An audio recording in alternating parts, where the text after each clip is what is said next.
बनेगा उसका शिलान्यास किया है। और ये मेमोरियल कोई मामूली मेमोरियल नहीं होगा। जो लोग विदेशों में गए होंगे या देश में भी गए होंगे, जहां स्मारक बने हुए हैं बड़े महानुभावों के, उसमें बनने के बाद जब ये सामने आएगा स्मारक, कोई स्मारक इसके मुकाबला नहीं कर सकता। कोई भी ये बनाया जाएगा अमेरिका के सबसे महबूब राष्ट्रपति अब्राहम लिंकन के मेमोरियल की तर्ज पर, लेकिन उससे भी बेहतर बनेगा। और लाखों समाजवादियों को और जो अन्याय के खिलाफ लड़ने वाले लोग हैं, उनके लिए ये अनंत काल तक प्रेरणा देने का काम करेगा, प्रेरणा का स्रोत रहेगा। तो इसलिए मैं कह रहा हूं कि समाजवादियों के लिए एक बहुत ही बड़ा दिन है आज। एक बहुत अच्छा काम की शुरुआत हुई है और समाजवादी पार्टी को मजबूत बनाने का दायित्व तो आप सबका है। और जिनके ऊपर सबसे ज्यादा जिम्मेदारी होती है, जो नौजवान हैं, उसमें थोड़ा सा मैं एक बात सुनाना चाहता हूं इधर खड़े हुए लोगों के लिए। एक बार 12 तुगलक रोड में बहुगुणा जी भी जब पार्टी में आ गए थे, तो 12 तुगलक रोड में चौधरी साहब के साथ हेमवती नंदन बहुगुणा, नेताजी और मैं बैठा हुआ था। तो बहुगुणा जी ने चौधरी साहब से कहा, चौधरी साहब जानते हो कि बीजेपी के कार्यकर्ता में और आपके कार्यकर्ताओं में क्या फर्क है? बोले तुम ही बताओ क्या फर्क। बोले फर्क ये है कि बीजेपी का कार्य, हमारा कार्य जाएगा, बाजार में भेजो 10 रुपया लेके या 50 रुपया लेके 10 रुपए के सामान लेके आ पाएगा। और बीजेपी का कार्यकर्ता 10 रुपया का सामान लेके देखो भेजो तो 50 रुपए का सामान ले आएगा। तो बीजेपी के अगर ये लोग होते यहाँ, तो कोई कुर्सी खाली नहीं होती, उसके पीछे तक भरा होता, पीछे तक। इनको बार बार समझाया गया है। ये कल लिखेंगे प्रेस वाले, कुर्सियां खाली पड़े और जितनी कुर्सियां हैं उससे ज्यादा लोग यहाँ खड़े हुए। और इनका उत्साह का मैं आपको एक और बताऊं, बुरा मत मानो अगर खड़े हुए लोग, ये जो कुर्सी पे बैठे हुए लोग हैं, उनकी धारणा है कि इसी तरह के लोगों की वजह से हम चुनाव हार गए। सत्य बात है। सब पूछ लीजिए आप किसी को, ये सिर्फ चेहरा दिखाने के लिए यहाँ डिस्टर्बेंस करते हैं। पीछे सब कुर्सियां खाली, उन पर कोई बैठेंगे नहीं और मुंह दिखा देंगे आए थे हैं और जाएंगे। एक वोट नहीं पूछ लीजिए ना, एक वोट बढ़ाने का काम नहीं होगा। आधे से ज्यादा का खुद का वोट नहीं होगा। बात बहुत लंबी चौड़ी करेंगे इधर करके। किसी भले आदमी को अखिलेश के पास नहीं जाने देंगे, आगे अभी घेर लेंगे, आप निकलेंगे तो इनकी जो गाड़ी है वो पिकअप जाएगी। ऐसा काम करते हैं। नेताजी ने कहां से शुरू किया था? 67 का पहला चुनाव जब लड़े तो मैंने उसी साल बीएससी किया था। तो नेताजी ने कहा कि ऐसा करो, एमएससी में दाखिला मत लो, हम चुनाव लड़ेंगे, उस अगली साल ले लेना। तो मैं नहीं लिया दाखिला हम लोग। हमें जैन कॉलेज में असिस्टेंट टीचर बनवा दिया, गुरु जी जानते हैं। वहां से साइकिल से जाते थे, 10 लड़के बच जाते थे। और कोई ऐसा गांव जसवंत नगर क्षेत्र का नहीं है, खासतौर से बसरेहर ब्लॉक का, तब ये ब्लॉक 2 ही थी, जसवंत नगर बसरेहर, जिसके घर घर में हम लोग न गए हो। कोई जीप नहीं थी, कुछ नहीं, केवल साइकिल से गए। चुनाव के वक्त भी कुछ नहीं था, साइकिल से गए, चुनाव जीते। 69 में भी कोई गाड़ियां नहीं थी। 74 में एक आध जीप आ गई, उससे नेता ही चलते थे।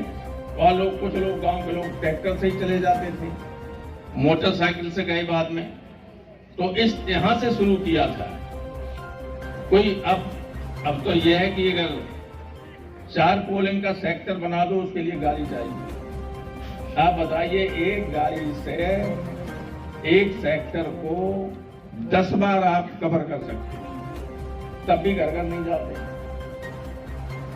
और 100 गाड़ियां चलती। तो कोई जो आप में से जो अच्छा कार्य करता है, जो बढ़िया कार्य करता है, जो संघर्ष करने वाला है, वो और गरीब है, क्या चुनाव लड़ सकता है? कभी नहीं लड़ सकता। तो ये खत्म कीजिए संस्कृति। मैंने एक बार रामसेवक यादव MP थे बाराबंकी से, तब मैं छठ में पढ़ता था। 57 में सोशलिस्ट संयुक्त सोशलिस्ट पार्टी तो बाद में बनी, पहले सोशलिस्ट पार्टी थी, प्रजा सोशलिस्ट पार्टी थी। हम लोग सोशलिस्ट में थे, हालांकि मेंबर साहब लगते थे प्रजा सोशलिस्ट पार्टी थी। जसवंतनगर में सोशलिस्ट और करहल में प्रजा सोशलिस्ट, यहाँ बरगद हाँ लोकल होती थी हम लोग। तो उनसे हम ऐसे ही पूछा, गेहूं लेने आए, जब फसल होती तो गेहूं चंदा करके लेते थे, उससे पार्टी जिले में चलती थी बेच के साल भर, ये स्थिति थी। तो हमने कहा आपके चुनाव में कितना पैसा खर्च हुआ होगा? उन्होंने कहा 7-8 हजार रुपया खर्च हुआ। वो बोले कि जे MLA हमारा बैठा है, भाई था जन क्या नाम था, इसके केवल 250 रुपया जो फीस लगती है सो। तो हम लोगों ने पूछा कि कैसे आप इतने कम से कैसे होते हैं? बोले पैसे के बल पर हम कांग्रेस का मुकाबला नहीं कर सकते। अगर पैसे से करेंगे, आप अब बीजेपी से कंपेयर करेंगे तो आप मुकाबला कर लेंगे। सारे देश का पैसा उनके पास, सारा उद्योगपति उनके पास। जो उद्योगपतियों को इतना बढ़ावा क्यों दिया जा रहा है? अरबों रुपया ट्रकों में भर के चलाएगा केवल एक क्षेत्र में हराने के लिए। हम मुकाबला नहीं कर सकते। हम केवल कार्यकर्ताओं के दम पर, कार्यकर्ताओं के बल पर मदद कर सकते, जीत सकते चुनाव, बीजेपी को हरा सकते। लेकिन ये मजे बीजेपी के साथ कार्यकर्ता क्या मुझे कहते हैं, बीजेपी की 100 गाड़ियां चल रही, हमारे उम्मीदवार के साथ 10 गाड़ियां भी। हमने साइकिल भी चला के देखा है, एक गाड़ी से भी चुनाव लड़के देखा है। पूरे राम सिंह साहब को नेताजी ने क्या क्या नहीं किया। नेताजी ने जब 79 में चुनाव हुआ, 79 तो इटावा से राम सिंह साहब को उम्मीदवार बनाया। तो यहां लोग मालूम क्या कहते थे, अरे इटावा जो विरोधी थे, यहां से सब्जी बेचने वाला MP हो जाएगा, यहां तो ब्रह्मण ठाकुर ही होते रहे हमेशा। तो नेताजी ने कहा कि हम देखते हैं कौन हुआ। राम सिंह साक ने अर्जुन सिंह भदौरिया और शुक्ला मिश्रा को पूरी तरह चुनाव हरा दिया, वो चुनाव जीत गए। लोगों में यह विश्वास पैदा किया मुलायम सिंह जी ने कि आप हीनता की भावना छोड़िए, आप संख्या के बल पर किसी को भी हरा सकते हैं, आप ज्यादा ताकतवर बनाए उन्होंने।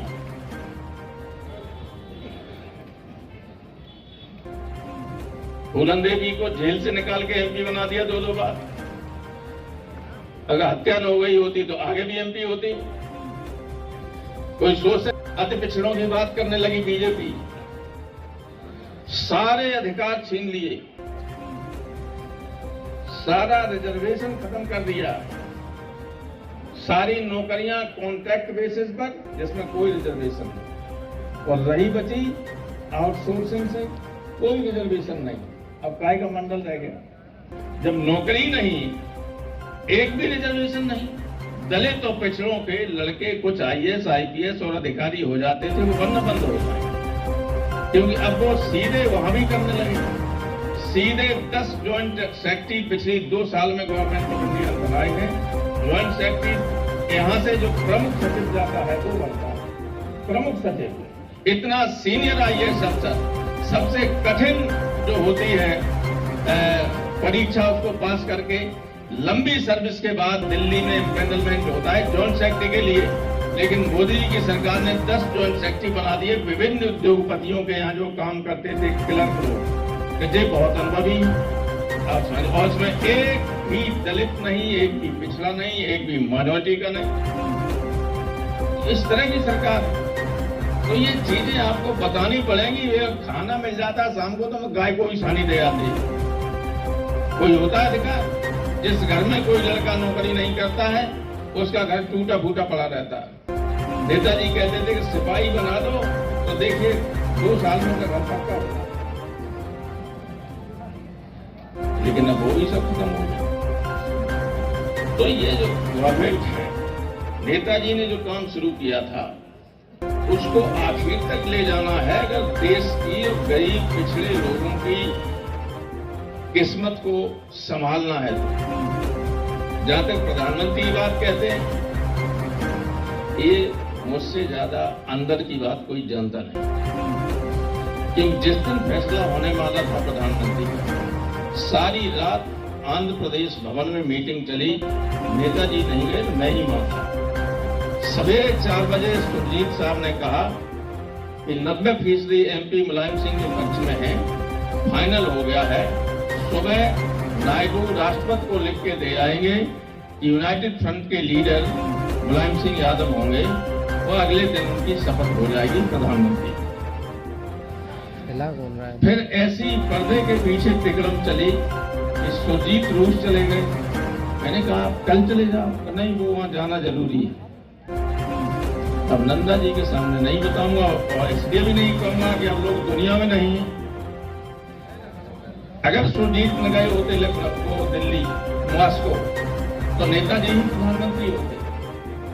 जो साजिश में लोग शामिल थे उन्होंने नाम चला दिया कि साहब वो कह रहा है लालू और शरद कि हम आत्महत्या कर लेंगे अगर मुलायम सिंह बना दिया जाए।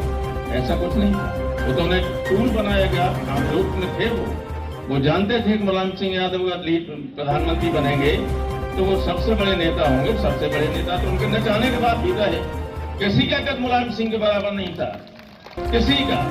और आपने देखा होगा उनकी मौत के बाद किसी नेता के लिए इस तरह की भीड़ न हुई, न विभिन्न क्षेत्रों के लोग यहाँ आए। उत्तर प्रदेश के मुख्यमंत्री सहित पूरी सारी पार्टियों के शीर्षस्थ नेता, राजस्थान, छत्तीसगढ़, मध्य प्रदेश और जितने राज्य थे वहां से लेके तमिलनाडु तक के सारे सीएम से आते। मुश्किल था उनको पहुंचाना वहां तक। केंद्रीय मंत्री, रक्षा मंत्री हो, आर्म मंत्री हो, सब कांग्रेस के राष्ट्रीय अध्यक्ष खड़गे और लोग, फिल्म जगत के लोग हों, प्रोफेसर्स हों, पत्रकार हों, विद्वान हों, सबके सब यहाँ थे, सब आए यहाँ। तो बहुत बड़ा कर था, लेकिन साजिश बहुत लोगों की थी। हम जानते, वो ये जानते थे कि मुलायम सिंह यादव प्रधानमंत्री बन गए तो समाजवादियों में समाजवादी मार्क्सिस्ट भी, मार्क्सिस्ट ये कहते हैं कि अगर कोई विपक्ष बने तो लीडरशिप उनके हाथ में होनी चाहिए, समाजवादियों के हाथ में नहीं होनी चाहिए। तो मैं नाम नहीं लेना चाहता, साजिश सबसे बड़ी वहीं से थी कि मुलायम सिंह प्रधानमंत्री न बनने पाए। तब एक आदमी जिसको वो समझते थे कि कम्युनिस्ट लीडर का है प्रधानमंत्री बना दिया गुजरात। इस बार बाद में बता रहा हूँ। तो हम कह भी सकते हैं कि बिना या तो इन्हें बनाइए, नहीं कोई नहीं बन पाएगा दूसरे कोई। बताओ बनाओगे?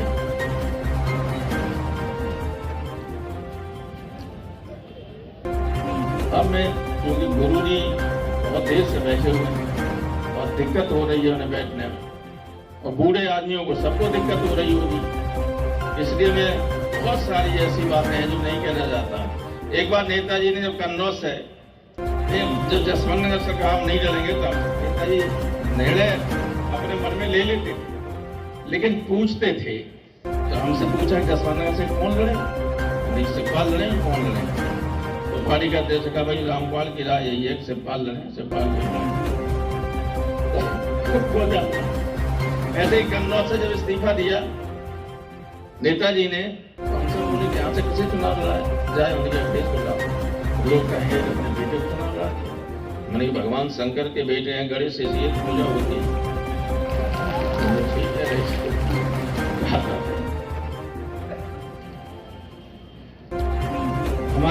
मैंने नेताजी से कहा कि आप जब लोकसभा का चुनाव लड़ेंगे, धर्मेंद्र MP था, तो धर्मेंद्र इतनी कम उम्र का है कि इसका क्या होगा? तो हमने कि हमें लोकसभा का नहीं है लालच, कोई भी हम चाहते हैं हमें कि इससे सीट को मैंने बचाया था, किसी से अतिक्रम करके सब रिजर्व कराए दे रहे थे बदायूं को। तो उन्होंने कि धर्मेंद्र वहां से लड़े, हमें राज्यसभा में भेजा। तो ये सारी चीजें चलती रही। अब की बात मैनपुरी से लड़े थे, ये मैं बताना चाहता हूँ अखिलेश जी, आप भी जानते हैं नेताजी ने स्वयं से कहा था कि मैं आजमगढ़ से नहीं लड़ना चाहूंगा, मैं अपने दूर पड़ता अपने क्षेत्र में नहीं जा पाता हूँ, मैं अपने घर से लड़ूंगा, मैनपुरी से चुनाव लड़ूंगा। ये नेताजी का डिसीजन था, ये मेरा नहीं था। जो कुछ लोग ये कहते हैं मेरा नेताजी को कोई रोक सकता लड़ने में? अगर नेताजी कहें कि यहाँ से लड़ेंगे तो किसी की हैसियत है उसका विरोध करें। नेताजी का ये था, ये अखिलेश अच्छी तरह